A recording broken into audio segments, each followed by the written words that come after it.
हिंदी पंचांग के अनुसार हर साल भाद्रपद माह के शुक्ल पक्ष की चतुर्थी तिथि के दिन गणेश चतुर्थी का पर्व मनाया जाता है। आमतौर पर ये पर्व महाराष्ट्र और दक्षिण भारत के कुछ क्षेत्रों में मनाया जाता है, लेकिन अब देश भर में इसकी रौनक देखी जा सकती है। इस दौरान देश भर में जगह जगह पर भगवान गणेश के पंडाल बनाए जाते हैं और लोग अपने घरों में गणपति की स्थापना करते हैं। कुछ लोग 10 दिनों के लिए गणपति को अपने घर लाते हैं, तो कुछ लोग 3, 5 या 7 दिनों के लिए भी गणपति को स्थापित करते हैं।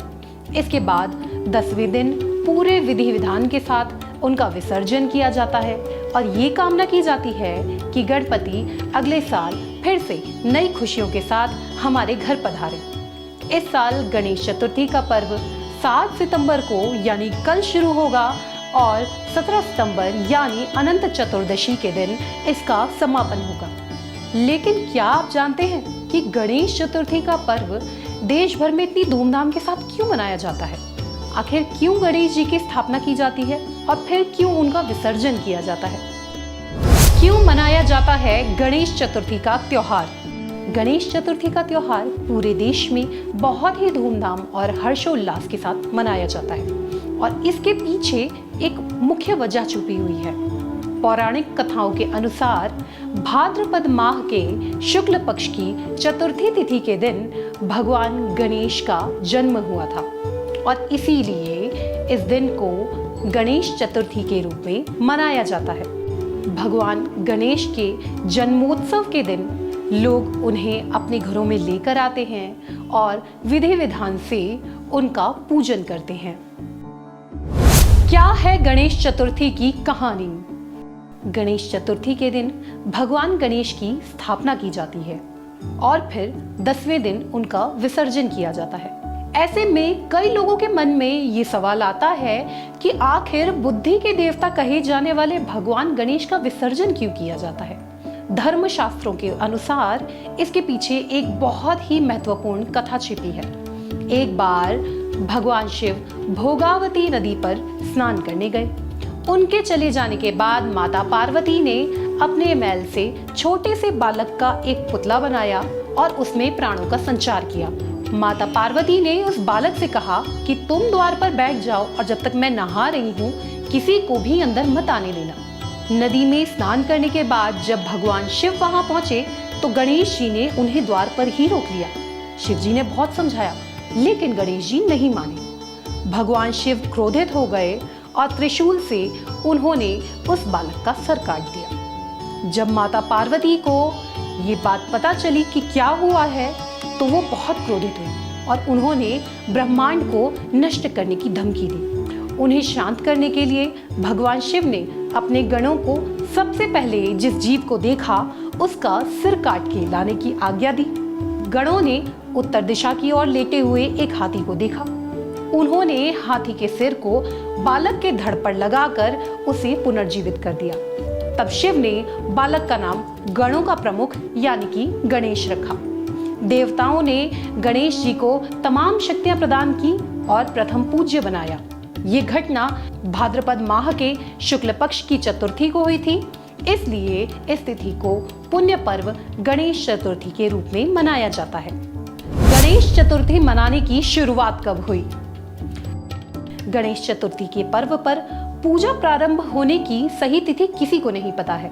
हालांकि इतिहास के अनुसार ये अनुमान लगाया जाता है कि गणेश चतुर्थी 1630 और 1680 के दौरान छत्रपति शिवाजी के समय में एक सार्वजनिक समारोह के रूप में मनाया जाता था। शिवाजी के समय ये गणेश उत्सव उनके साम्राज्य के कुल देवता के रूप में नियमित रूप से मनाना शुरू किया गया था।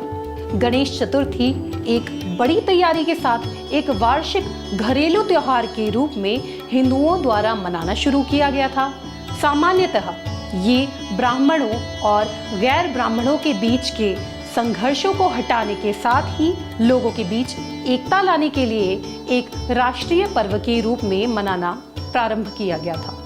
महाराष्ट्र में लोगों ने ब्रिटिश शासन के दौरान बहुत साहस और राष्ट्रवादी उत्साह के साथ अंग्रेजों के क्रूर व्यवहार से मुक्त होने के लिए गणेश उत्सव मनाना शुरू किया था। गणेश विसर्जन की रस्म लोकमान्य बाल गंगाधर तिलक द्वारा स्थापित की गई थी। धीरे धीरे ये उत्सव परिवार के समारोह की बजाय समुदाय की भागीदारी के माध्यम से मनाना शुरू किया गया। गणेश चतुर्थी के दिन क्यों नहीं करना चाहिए चंद्रमा का दर्शन? इसके पीछे भी एक छोटी सी कहानी है। एक बार श्री गणेश यात्रा कर रहे थे, तभी रास्ते में उन्हें चंद्रमा मिले। चंद्रमा को अपनी सुंदरता पर बहुत घमंड था। चंद्रमा ने जब श्री गणेश को छोटे से चूहे पे सवार होकर आड़ी टेढ़ी चाल से चलते देखा तो उनकी हंसी निकल पड़ी। अपने रूप के गर्व में वे गणेश जी की विशेष आकृति का मजाक बनाने लगे। तब गणेश जी ने चंद्रमा को ये श्राप दिया कि उसका ये रूप रंग खत्म हो जाएगा। चंद्रमा के शापित होने से चारों लोकों में हाहाकार मच गया। चंद्रदेव को अपनी गलती का एहसास हुआ। उन्होंने श्री गणेश से क्षमा प्रार्थना की। अंततः भगवान गणेश ने उसे श्राप से मुक्त होने के लिए पूरी भक्ति और श्रद्धा के साथ गणेश चतुर्थी का व्रत रखने की सलाह दी। श्री गणेश के श्राप के कारण ही चतुर्थी के दिन चंद्रमा शापित हैं, लेकिन अन्य चतुर्थी पर चंद्र दर्शन के बाद ही व्रत खोला जाता है। इस चतुर्थी के चंद्रमा को देखने की वजह से ही श्री कृष्ण को भी चोरी के कलंक का सामना करना पड़ा था। इसलिए इस दिन भूलकर भी चंद्र दर्शन नहीं करना चाहिए। क्या है गणेश स्थापना का शुभ मुहूर्त? हर शुभ कार्य उचित मुहूर्त पर किया जाता है। तो आइए जानते हैं क्या है गणपति जी को स्थापित करने का शुभ मुहूर्त। नमस्कार, मैं आपको जो आने वाला जो हमारा सबसे बड़ा मुहूर्त है, त्योहार है गणेश चतुर्थी। ये 10 दिन का त्योहार है और अपने आप में अद्भुत है। ये कहते हैं कि यहाँ तो कम महाराष्ट्र के अंदर, अब तो संपूर्ण भारत में गणेश चतुर्थी का महत्व या गणेश ये उत्सव, ये 10 दिन का उत्सव होता है। ये 7 सितंबर से ये प्रारंभ होने जा रहा है और ये 10 दिन का रहेगा, 7 से 17। तो ये 10 दिन का अपने आप में एक बहुत बड़ा महत्व है।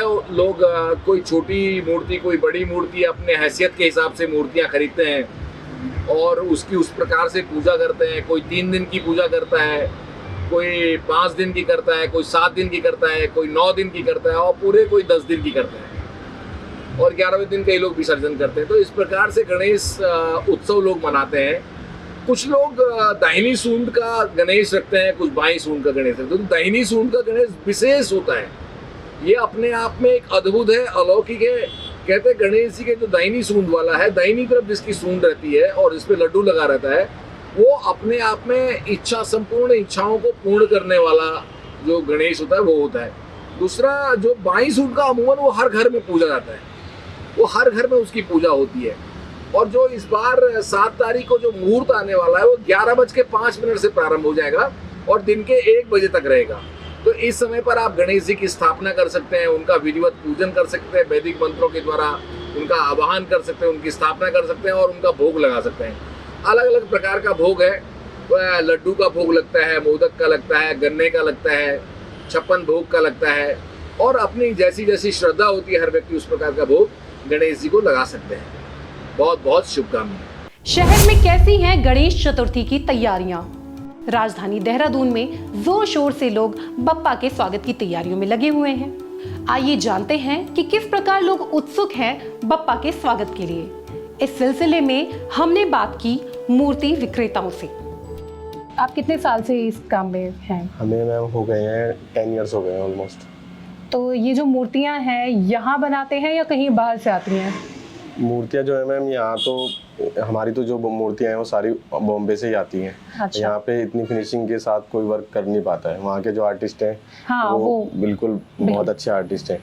जी। तो जैसे ये मूर्तियां हैं, मतलब इतना डेकोरेटिव, कई बार होता है कि कई डेकोरेटिव चीजें निकल भी जाती हैं।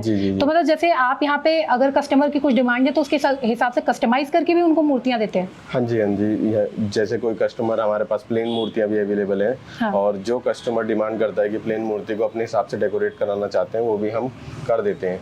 और जैसे कि इतनी दूर से मूर्तियाँ आती हैं, कुछ मूर्तियों में जैसे डेकोरेशन है कुछ निकल जाती है, तो वो भी हमको करनी पड़ती है। जी।